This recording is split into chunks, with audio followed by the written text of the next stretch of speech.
Hi guys, it's always my pleasure coming your way on Rachel on our TV with different topics every day. I'm an on-air personality, a radio presenter. So when I read the news, I present programs, I bring it to this my channel for you to see and appreciate and learn. In case you don't know how news is being read on radio, and we treat contemporary issues as well. So this topic is dedicated to the World Water Day.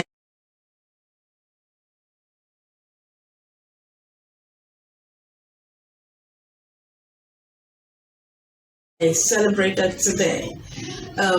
We got people in the studio to talk about the World Water Day, some professionals who are working in this field. So details of that is what you will see in the video. So subscribe to this channel and like the video if you want to get more of these videos. My name is Rachel Ona. Stay with us. I knew you were going to sing it, but I wasn't sure. Like, why is she singing water? Of course, water doesn't have any enemy. Absolutely, it doesn't have. And you know, no matter how rich you are, you can't live without water. Yeah. I think by now you should know what we're about to discuss this morning because it's World Water Day. Let's say it again. World Water Day. I'm excited. Yes, we're excited. It's World Water Day. Today, the 22nd day in the month of March. Now, World Water Day is held on the 22nd day of March every year since 1993, which focuses on the importance of fresh water. And World Water Day celebrates water and raises awareness of the 2.2 billion people living without access to safe water. That's huge. That's huge because a lot of people. Yeah, a lot of people don't have access to safe water. I think that's the part that's very important because everybody needs water, like we say, but then some people do not have access to good water. Exactly. So it means that you can have water, but it's not safe for you. Absolutely. Welcome to Let's Talk About It Tuesday's edition on your darling station, Treasure 98.5. Henrietta Brown and Sarah Benson. All right, so we have two gentlemen who stand very tall, not just physically, but also to talk about water. Now, this morning we'll be focusing on factors responsible for people lacking drinking water. Now, maybe it's a time for you to just sit down and ask yourself, what is my source of water? Is the water I'm drinking actually good enough for me? Is it clean? Is it drinkable? Yeah. How do you get your water? In the course of this discussion, we will give you the chance as a STEM listener to call into the program and tell us if you have drinkable water in your community. This time we want to take it down to the rural areas. Let them tell us if the water they have in their various communities. If you're from Andoni, if you're from Opopo, if you're from Omok, wherever you are from, you may be living in the urban area, but when you go to your village, the people you see there, do they have access to drinkable water? So at this point, let's introduce our guests in the studio this morning to discuss water in the spirit of World Water Day. In the studio, we have the chairman of Water Producers Association of Nigeria, WAPAN. The chairman here is Egberi Oderi Maxine. He is the chairman of Water Producers Association of Nigeria. Many thanks indeed for joining us. Thank you. The studio is the vice chairman as well, Water Producers Association of Nigeria, WAPAN, Engineer Clifford Okotie. Thank you very much. All right, so let's get straight to the conversation this morning. The theme for this year's celebration is groundwater, making the invisible visible. Groundwater, making the invisible visible. That's the theme chosen for 2022 celebration. So let me start with you, the chairman. What's the significance of this theme? Okay, I think the importance of the theme is, making the invisible visible. Water, underground water is not something you can just wake up, you walk outside, and you look down and you see it. We have to bring it from the ground to the surface for the public to see. I think it also shows our extractive method to bring in the underground water to visibility. Okay. So all right. So when you say water is drinkable, like how can you describe or define drinkable water? Let me come to the Vice Chairman, Engineer Clifford Okotie. How do you define drinkable, clean water? Because our focus is on factors responsible for people lacking clean water, but we need to define what clean water is. Good morning, my listener. Good morning, listener. Water tends to be clean and potable for drinking when it's void of odor. That's the first thing. Then you look at it from your sight, because the eyes were given to us for is a tools for looking at clean and unclean. When you look at the water, if it's full of debris and dirt, that means that water is not clean. Traditionally, those are the two major things that you look at into water before you go scientific, before you talk about the coliform, the E. coli, and other water analysis. The World Health Organization have the chart, the things that you look out for. But the first two things you look out for is your sight. You look at the water, if it is dirty, like in the olden days where we go to stream, you look at it. If there is debris, you use your hand to remove the debris, then you take from the water, particularly running water. And the odor, if it is odorless, when you look at it, that is potable.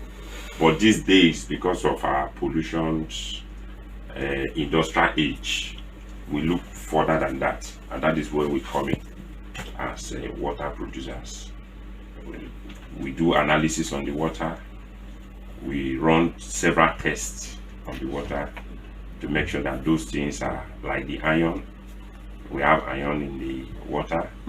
We have coliform. We have microbacteria, bacterial load. Presently in River State, we have the suits, and the government is trying to fight it, because whatever goes up comes down. Those are the things we look out for. Thank you very much. All right. So it's also important you educate us on the right sources of drinking water. Okay, the right sources of drinking water. Nigeria happens to be one of the luckiest country in the world that has potable water.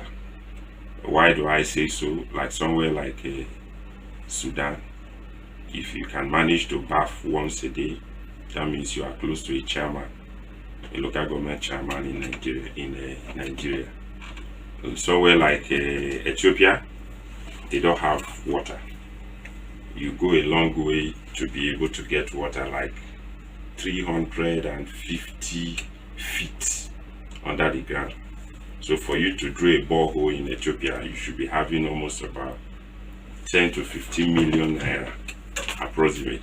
But in Nigeria, with 120,000, you'll be able to get potable water from the ground. And in Nigeria too, we have a lot of stream in the rural area.